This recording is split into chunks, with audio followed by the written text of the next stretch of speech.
Have you ever wondered how your sales performance compares against your competitors and peers? The B2B Sales Benchmark Report provides the definitive guide to what success looks like in 2021. See how you compare in terms of win rate, sales cycle, average deal value, relationships, and engagement. You can see the results and get the full report at ebster.com/B2B-sales-benchmarks.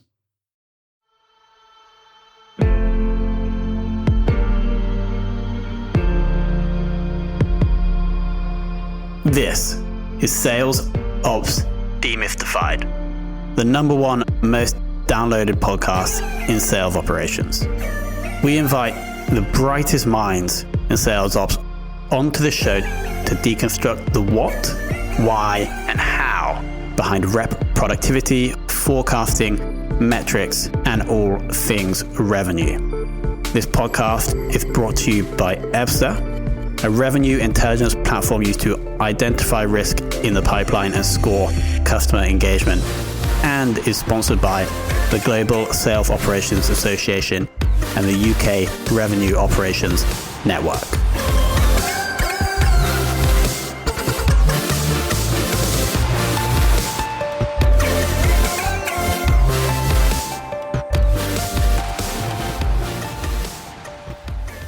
Hello and welcome to another very special episode of the Sales Ops Demystified podcast.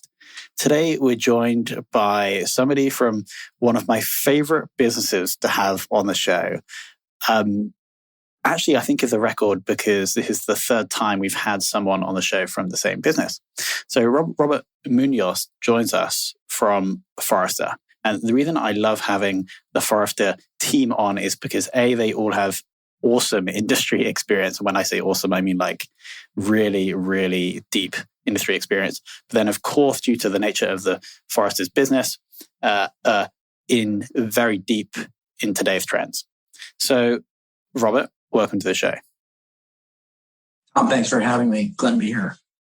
And so let's kick off because I want to take us back about a decade, which I believe, Robert, was when you first started in sales ops. Correct me if I'm wrong.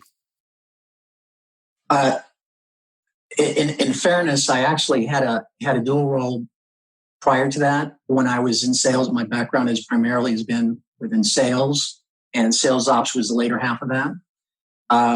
So prior to that, it was actually a dual role, doing application sales, leading an application consultant team, and sales ops. And that was kind of the first transition. And then it was dedicated to sales ops.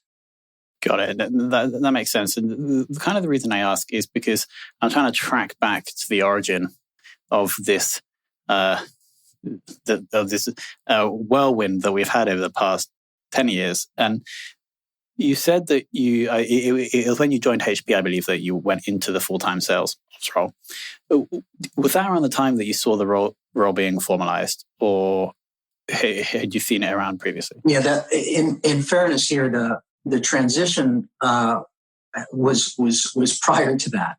My background has been primarily a technical sales background, sales engineering, pre-sales support. Right, was branch manager, sales, led sales teams from across large enterprise organizations. But over that time, I really evolved to really wanting to get more into the business side of operations and realizing as new reps were coming on board, as seasoned reps were really, peaking and doing a great job in penetrating key accounts, I was realizing a lot of the challenges that were happening sometimes and just, here's a new year and, do we have quotas? Do we have accounts? Do we have clarity on how we're going to go to market? And all those things that you kind of realize, hey, there's a loss of momentum, or you have folks that are not fully engaged, and realizing, hey, there's a better way to ensure that day one, we have everybody ready to go, very focused, very targeted, know exactly what to do, where to go, how to engage. And so that kind of drove me, again, being more on the technical side of building and creating and problem solving to say, okay, I need to try to help problem solve the business. So that drove me to the operations side.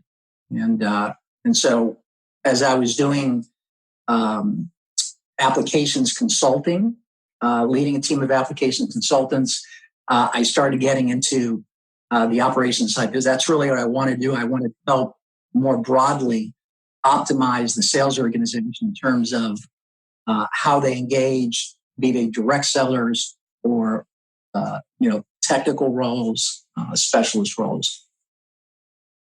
That makes total sense. And so then you were split within that role between the operational side and the selling side, and then you moved fully into operations. Correct. Yeah, I when I joined HP, I was dedicated, focused on supporting applications at the time for the networking division, which was an acquisition that some years prior had become part of the HP family, and it was really building out across North America, across the U.S. How that team should be structured, how the territories should be set up, the quota deploys, right? The things that we're all familiar with operationally. And so that kind of began to, if you would, dedicated in that arena, and then leveraging, obviously the insight of having technical teams, product teams, as well as direct generalist sales teams. How do we orchestrate bringing them together? Not just how do we set up a structure, but how do we set up the process for all the things that need to happen from start, to finish in the sales cycle? Yeah, we had a guest on recently who was saying the sales engineer, or the more technical resource in the sales process, his argument was that they essentially provide most of the value in the sale, yet get a fraction of the commission. What are your thoughts on that, Robert? Well, I would say that there's probably some truth to that, although I would say that I think the technical role has evolved where there are the pay structure difference that used to exist with, let's say, generalist sales role and specialty roles. Depending on the industry, those shifts have occurred to make it very rewarding as well for a specialist or technical role. But I would say there still certainly is a delta. And in many cases, that is why some technical solution architects, sales engineers, or specialists eventually decide to make the move and become, a strategic account manager. Because it's like, hey, I've been talking about roadmaps and technologies and trends and how this all can transform and, do all these things anyways. I have no problem having this kind of conversation with not just the technology or IT side, but also the business side. So we do see some folks that make that transition for that reason. Makes sense. Now, the sales organization you were kind of sculpting and I don't know if they're managing, but I guess operating at HP was a significant scale. If you could share one learning with the sales ops people in the audience who are also kind of operating at that scale, what would that piece of advice be looking back at those? I think it was approximately, not a decade, but approximately 8 years you spent at HP. Yeah, I think the key, the number one thing that I would say is seek alignment and clear communication with all your stakeholders. Because when you're, especially even though this can apply even to smaller emerging organizations, especially in large cross-functional organizations that have a lot of teams and entities, it's really important. You can be doing the absolute best optimization of the sales organization and the processes, but it's really essential to have good communication and clarity where everyone is aligned. Your marketing counterparts, your sales counterparts, your services team, your finance team. So everyone is aligned to why things are being done a certain way, to what degree they're going to contribute to the success of the business, where there's risk or exposure, where things need to be changed or there need to be some adjustments, and where you prioritize investments and decisions. So I think that's key. And what I do often see, certainly with many of the clients that we consult and we help with, is they may have good processes or they may have a lot of well-intended actions to improve the effectiveness of the sales organization. But if they're not articulated, if they're not understood and aligned, and they're kind of worked in a silo, then you're not going to have the buy-in, and it's going to be very difficult to execute. And sales ops should never be in a role where they're doing something to sales. They are there as the partner and as the ambassador, representing and being the strongest advocate for sales. So you want to be sure that everybody feels good that you are there supporting their efforts. Makes total sense. But what I would ask back is that everything you said, crucial for sure, but it is a very soft skill set, right? And so when I say soft, I mean like the people side versus the data analysis side. So do you think then that if you are operating a larger sales operation, that places more importance on those soft skills? Or do you think there's no difference between the mix of soft or hard skills you need if you're operating a $1 billion sales organization versus 100,000? The soft skills definitely are important. I don't want to say that. I don't want to minimize the understanding of the core process, technology, operational excellence elements that go in place. But they absolutely are important, and I certainly would encourage those of your listeners that are in the midst of their career track and looking to continue to evolve and grow, make investments in developing your soft skills, your communication skills, your networking, articulating value, business value, in listening, right? In taking feedback, positive feedback and negative feedback, extremely important, right? If you're doing something that is not optimum, get that feedback. You want to hear that. That's welcome, right? And if you're not getting negative feedback, you're probably not in a good place because everyone's kind of just saying, oh, you're doing a great job, right? You want to hear that. That's how you truly get a good pulse for what's working, what isn't. And you are able to then shift and really, we got to operate in the real world, right? It's very nice, 50,000 foot view to say, these are the things that we should do. And yes, we need a vision. We need to know where we're going. We need to be aligned on those strategic goals. And then we need to operationalize and get alignment across them.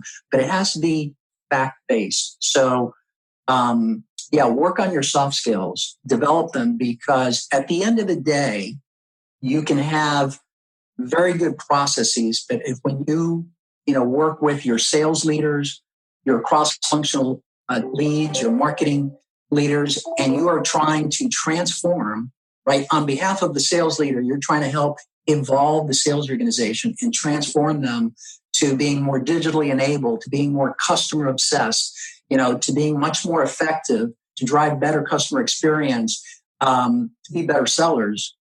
As you drive in that direction, you have to be able to articulate that. You have to be able to speak with a sense of conviction. And a lot of that comes from soft skills. And that comes from, the more you do it, every time you have an opportunity to communicate or express, listen to others, learn from others, see what works well. But don't undervalue the soft skills, because they can become that kryptonite where you kind of just can't go any further, because you know what? Tom is really, really good at this, but I just can't envision Tom, having the ability to inspire or motivate or drive others. So definitely make that investment. It's an investment in yourself, and you got to just be very, very candid and honest about what are the things that one should be working on. final question on this, because I do want to get into the exciting stuff, e.g. the trends in sales ops right now. You mentioned invest. One way is obviously to seek feedback from stakeholders. Is there another way that you would recommend somebody within sales ops investing in their soft skills? I don't know, maybe like doing Dale Carnegie's public speaking course, for example, or if it's something you've done that's had a big impact? Yeah, I think public speaking is certainly very important. Again, because my background was in sales, I mean, I did executive briefings and all that kind of stuff. So I would encourage, again, depending on what exposure you've had to that or what comfort level you have, take every opportunity you have. Even internally within the organization, when there's an opportunity to present some updates, even if it's just a 15-minute update with the sales organization on some new process that's going on, or something that's going to be launched, or some best practices that can be rolled out. Take those opportunity to put together that kind of messaging. Messaging should not be based on 10 slides that we're going to go through. Right? It's about what you can articulate, what you can inspire, what you can help folks to get and say, why do I care? Right? Why is this important? How does it affect me? And to really create that kind of lasting impression that next time, boy, I want to hear what he or she has to say again, because last time it was informational, not here we go again. Right? So yeah, I would invest in that, be it external courses, external, speaking engagements, or really just internally. Take the opportunity, volunteer to address a topic. If it's within your space and domain in your knowledge area, volunteer to do a small presentation or update or orchestrate a workshop to get that kind of experience. And the other thing is certainly learn from others. If there's others in the organization, try to learn and see what they're doing. And it's okay to get mentored by others and have them provide feedback. Awesome. Now, let's talk about trends today. What I'd like to do here, because we're not going to have time to go into multiple, it would be great if you could share 2 or 3 trends that you guys are seeing coming through into 2021 for sales ops. And then we can maybe select one to go a little bit deeper on. Yeah. So this can certainly be a fairly lengthy and meaty discussion, but for the time that we have, I'll touch on a few. So obviously, we all understand that the pandemic has accelerated trends that have been brewing for a while, and has just brought them to the forefront. So I'd say at the top of the list would be the reality that certainly in a B2B environment, and there may be many of you that are in the B2C space, but in particular in the B2B space, we see what has been happening in B2C for a while. Today's B2B buyers, they want that personalized, connected experience. They want to have the choice to buy the way they want to buy. Today, I am really trying to figure out something complex, and I want to speak to Tom. Tomorrow, I'm going to do something pretty straightforward, and I want to do it myself. Let me just go to a portal, get the information I need. Don't waste my time. Don't mess with me. I need a little detail. I want to send a note and send it to me. I want to consume the way I want to consume. And oh, by the way, I want to do it now. I don't want to have to wait. And oh, by the way, I don't want to have to explain to you who I am and what I'm all about. I expect you to know that. I expect you to know me, dig me, know everything about me so that you can help me. Otherwise, don't really waste my time. So B2B buyers increasingly are looking for that personalized experience. They don't want to be sold to. They want you to help solve their problems. And so that's a real shift. And that requires really not just the technology enablement, which is very important. Folks have to have the right tool sets. But I think certainly in this pandemic, we all understand that there's a lot of ability to communicate effectively with a lot of the foundational tool sets that are out there. What folks need to understand is what are the best practices to leverage them. So So that would be one. The other one that I would call out is that organizations need to be increasingly more adaptive.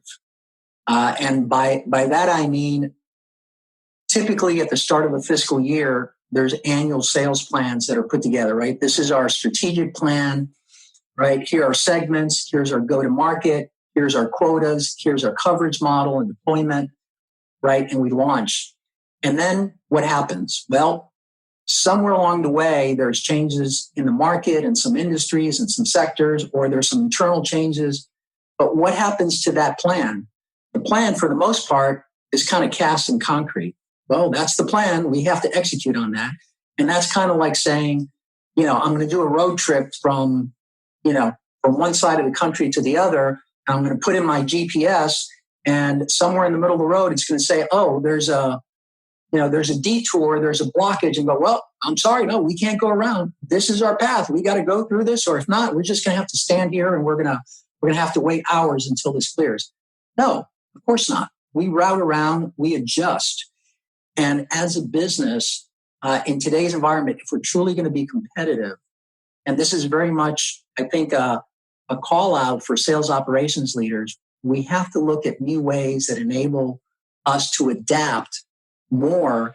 And that means that we have to have a new way of thinking. That means that we need to be able to align with marketing, customer success, HR, finance, each of our cross-functional stakeholders, and say, look, we're going to do the best we can and the appropriate diligence, and we're going to align on all the business assumptions in our strategic plan for the new year.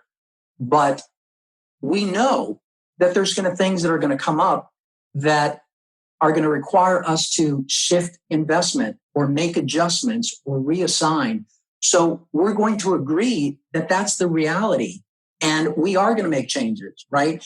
So what we need to do is we need to agree on how we're going to operate in that dynamic so that we can capture opportunity when it presents itself, as opposed to saying, well, we only have 10 reps in this market, but this whole thing just flew up and there's this whole thing that's happening in the market. That's all. No, we can shift, or wait a minute, this isn't working over here. We can move, and so on. So that would be the second, is we've got to be much more resilient, much more dynamic, and we've got to operate in a different mode. And those that are able to do that are going to be much more competitive, are going to have lower cost of acquisition, lower cost to serve, and will be able to have more of that lifetime value that everyone is seeking. So, and those that don't will progressively, be challenged to stay profitable and growing. That was a lovely, succinct overview of two trends. So the first was talking about how the B2B buyer wants to buy the way they wanted to buy. They don't want to be sold to, and they don't want to have to sit through 2 hours of product demos if they just want to do this specific thing. And the second being that we should, the plans we set at the year should not be set in stone because things change, and therefore you shouldn't stick with that initial plan just because that was the plan at the start of the year. Those two make total sense. I'm pretty sure that we could probably go on talking about sales ops trends for the next half an hour, but we do have to close now. And I need to ask you, Robert, possibly the most important question of the interview, which is, who in the world of sales ops would you most like to take for lunch?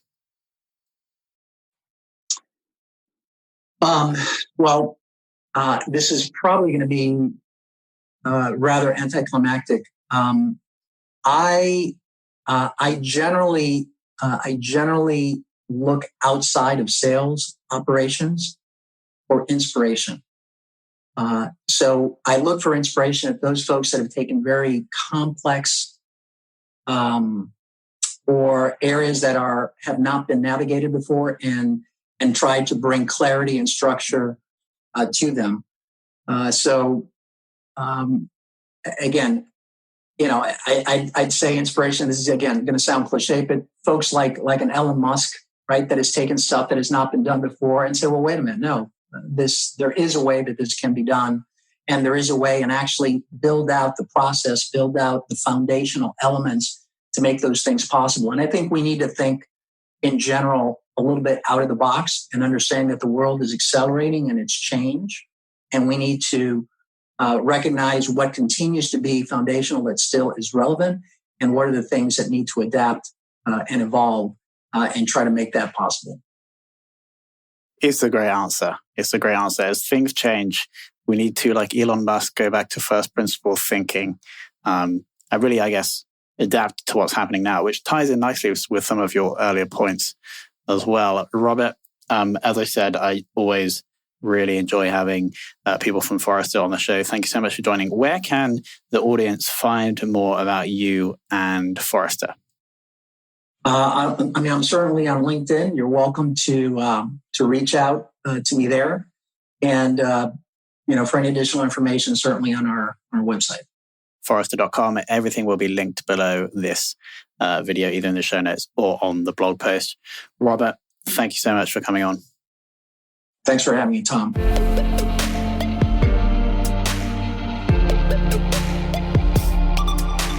Thank you for listening to this episode of the Sales Ops Demystified podcast. If you are listening on a podcast listening application, then please subscribe, rate, and review. And if you have any questions about the show, if you know a guest, or if you have any questions about sales operations, just hit me up at tomhunt@ebster.com. That's tomhunt@ebster.com.